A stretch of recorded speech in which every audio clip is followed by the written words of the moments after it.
जय हिंद दोस्तों, welcome to the सरकारी जॉब। मध्य प्रदेश विद्युत विभाग की आपकी क्लासेस सभी चल रही है। हम एमपी का स्टैटिक जीके डिस्कस कर रहे थे। आज की इस नेक्स्ट क्लास में हम मध्य प्रदेश की जनजातियों से संबंधित महत्वपूर्ण प्रश्नों को देखेंगे। तो क्लास आपके लिए मोस्ट इंपॉर्टेंट रहेगी। सभी लोग पूरी क्लास को एंड तक वॉच कीजिएगा। डेफिनेटली मध्य प्रदेश की जनजातियों से भी आपको क्वेश्चन बन सकते हैं, क्योंकि अधिकतर एग्जामों में बनते हैं।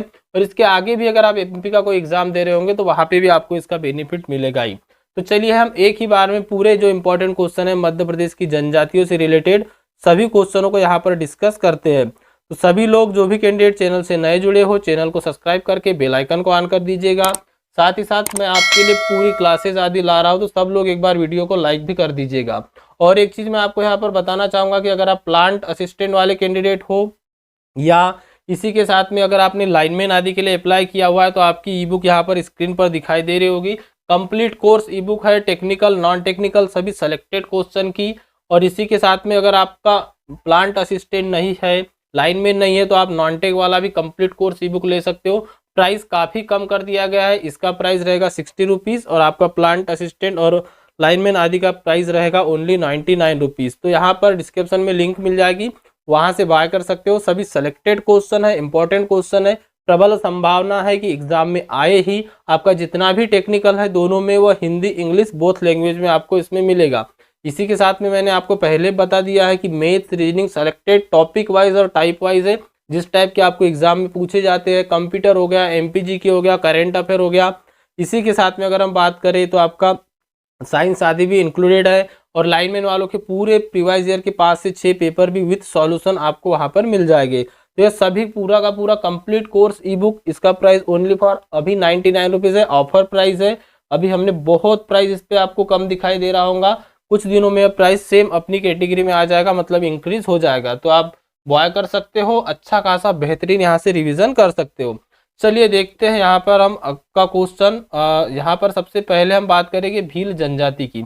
जैसा कि मैंने आपको बताया कि मध्य प्रदेश की जनजातियों से रिलेटेड आपको क्वेश्चन हर एग्जाम में देखने को मिलते हैं। तो स्टैटिक जीके के रिलेटेड यहाँ पर भी आपको क्वेश्चन दिखाई दे सकते हैं।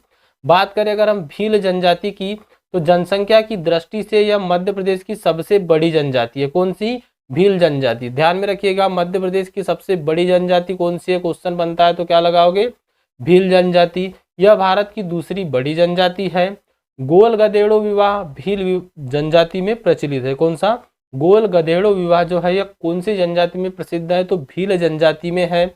इंपॉर्टेंट है, मैं जितने भी टॉपिक आपको यहाँ पर बता रहा हूँ यह सभी इंपॉर्टेंट है, क्योंकि यहाँ से क्वेश्चन बने हुए हैं। अगला है, यह जनजाति मध्य प्रदेश के पश्चिम क्षेत्र मतलब कि धार, झाबुआ और पश्चिम निमाड़ क्षेत्रों में निवास करती है अधिकतर। कौन सी? भील जनजाति। भगोरिया नृत्य जो है भील जनजाति में प्रचलित है। क्वेश्चन अगर बनता है भगोरिया नृत्य किस जनजाति का प्रसिद्ध नृत्य है? तो भील जनजाति का है। यह अपने निवास स्थान को फाल्या कहते हैं। क्या कहते हैं? भील जनजाति जो है यह अपने निवास स्थान को फाल्या कहते हैं। और बरेला, भिलाला और पटेलिया ये भील जनजाति की प्रमुख उप जनजातियां है। कौन सी?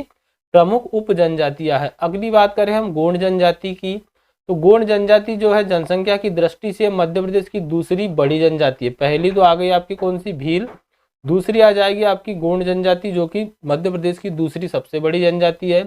भारत की सबसे बड़ी जनजाति कौन सी है? तो वह है गोंड जनजाति। इसमें दूध लौटावा और गोटलू प्रथा गोंड जनजाति में प्रचलित है। और अगर इसकी उपजातियों की बात करें तो परदान, अंगरिया, ओझा, सोलहास और नंगारची यह जो है इनकी प्रमुख उप जनजातियां हैं। चलिए अगला देख ले हम यहाँ पर बेगा जनजाति। नेक्स्ट रहेगी आपकी बेगा जनजाति।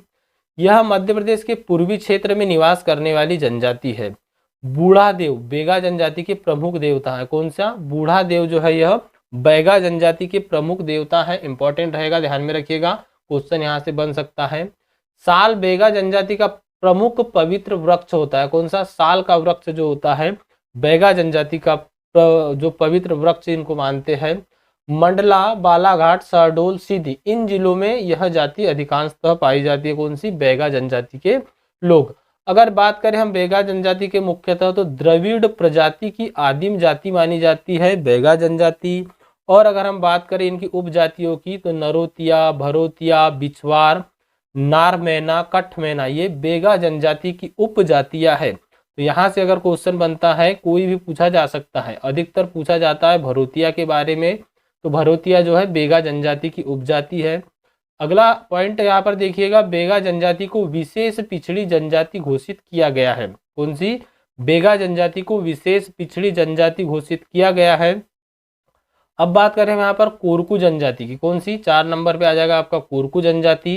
तो यह सतपुड़ा के जंगलों में निवास करती है। यह मध्य प्रदेश के दक्षिण जिलों में पाई जाती है। दक्षिण जिलों का मतलब आप समझ सकते हो, बैतूल, होशंगाबाद, छिंदवाड़ा आदि इधर साइड। अब बात करें चटकोरा नृत्य कोरकू जनजाति का प्रमुख नृत्य है। कौन सा? चटकोरा नृत्य किस जनजाति का प्रमुख नृत्य है? तो यह कोरकू जनजाति का प्रमुख नृत्य है। जितने भी पॉइंट मैं आपको बता रहा हूँ सभी को आपको ध्यान में रखना है। अगर एक बार में याद नहीं हुआ तो आपको 2 से 3 बार रिवीजन कर लेना है, जरूर याद हो जाएगा। देखिए बात करें कोल जनजाति की, अगली आएगी आपकी कोल जनजाति। तो कोल जनजाति मध्य प्रदेश के विध्न कैमूर श्रेणी का मूल निवासी है। कहाँ पर निवास करते हैं कोल जनजाति के लोग? तो यह विध्न कैमूर श्रेणियों में निवास करते हैं। यह मध्य प्रदेश की तीसरी सबसे बड़ी जनजाति है और मुंडा समूह की जनजाति है। कौन सी? यह मुंडा समूह की जनजाति है। इनका मूल स्थान अगर हम बात करें तो रीवा जिले का कुलारी क्षेत्र है, कोल जनजाति का प्रमुख जो क्षेत्र है वह। और रोतिया और रोतेल इनके उपवर्ग आते हैं। कौन से आते हैं? उपवर्ग आते हैं। और इनकी पंचायत को गोहिया कहा जाता है। तो क्वेश्चन अगर बनता है कि कोल जनजाति की पंचायत को क्या कहा जाता है, तो गोहिया आपको ध्यान में रखना है। अब बात कर लेते हैं हम अगरिया जनजाति की। तो यह गोंड की उपजाति है। कौन सी? अगरिया, ध्यान में रखिएगा। अगला पॉइंट बनता है कि यह मध्य प्रदेश के मंडला शहडोल में पाई जाती है और अगरिया जनजाति के प्रमुख देवता होते हैं लोहासुर। यहाँ से क्वेश्चन बनता है अगरिया जनजाति के प्रमुख देवता कौन है, तो वह लोहासुर है। यह क्वेश्चन कई एग्जाम में पूछा जा चुका है। अगला देखिएगा, नेक्स्ट रहेगा 7वें नंबर का भारिया जनजाति। तो इससे इंपॉर्टेंट क्या क्या पॉइंट है, तो देखिए यह जनजाति छिंदवाड़ा, सिवनी, मंडला जिले में पाई जाती है। छिंदवाड़ा के पातालकोट में कई सदियों से यह निवास करती है। तो जो पातालकोट है यहाँ पर अधिकांशतः मतलब कि कुल मिला के भारिया जनजाति जो है पातालकोट में पाई जाती है। और पंडो जो है इनकी प्रमुख उप जनजाति है। कौन सी? पंडो जो है इनकी प्रमुख उप जनजाति है पंडो। अब बात करें सहरिया जनजाति की, तो यह मध्य प्रदेश के उत्तर पश्चिम क्षेत्रों में निवास करती है। कहाँ पर निवास करती है? उत्तर पश्चिम क्षेत्रों में। देश का पहला आदिवासी, अब कुछ पॉइंट और भी देख लेते हैं हम जो कि जनजातियों से रिलेटेड है। तो देखिए 90 नंबर का क्वेश्चन ही समझ लीजिए आप, या 9वां पॉइंट है आपका, देश का पहला आदिवासी संचार केंद्र कहाँ पर है, तो यह झाबुआ में। कहाँ पर? देश का पहला आदिवासी संचार केंद्र है झाबुआ में। इंदिरा गांधी आदिवासी विश्वविद्यालय कहाँ, तो यह अमरकंटक में खोला गया है। कहाँ पर खोला गया है? इंदिरा गांधी आदिवासी विश्वविद्यालय अमरकंटक में खोला गया है। मध्य प्रदेश आदिम जाति कल्याण विभाग की स्थापना 1964 में की गई थी। वर्तमान नाम बदलकर जनजातीय कार्य विभाग कर दिया गया है। कौन सा विभाग कर दिया गया है? जनजातीय कार्य विभाग कर दिया गया है। और यह न्यू ही है, तो इसलिए यहाँ से क्वेश्चन अगर बनता है तो बन सकता है क्योंकि इंपॉर्टेंट है। तो यहाँ पर आपको यह ध्यान में रखते हुए चलना है। और अगला पॉइंट देखिएगा, भगोरिया हाट का संबंध कहाँ से है, तो यह झाबुआ जिले से है। और 15 नवंबर 2021 को पहला जनजातीय गौरव दिवस मनाया गया था। कब मनाया गया था? 15 नवंबर को जनजाति गौरव दिवस मनाया जाता है। तो इतनी चीजें आपको जनजाति के बारे में ध्यान में रखना है। आप 1-2 बार इसको रिवाइज कर सकते हैं जिससे कि आपको यह कंठस्थ याद हो जाए, क्योंकि यहाँ से अगर क्वेश्चन आता है तो डेफिनेटली आपका क्वेश्चन बाहर नहीं जाएगा। तो चलिए मिलते हैं नेक्स्ट क्लास में, तब तक के लिए thank you and bye bye. सभी लोग वीडियो को लाइक कर दीजिएगा, चैनल से नए जुड़े हो तो चैनल को सब्सक्राइब भी कर दीजिएगा।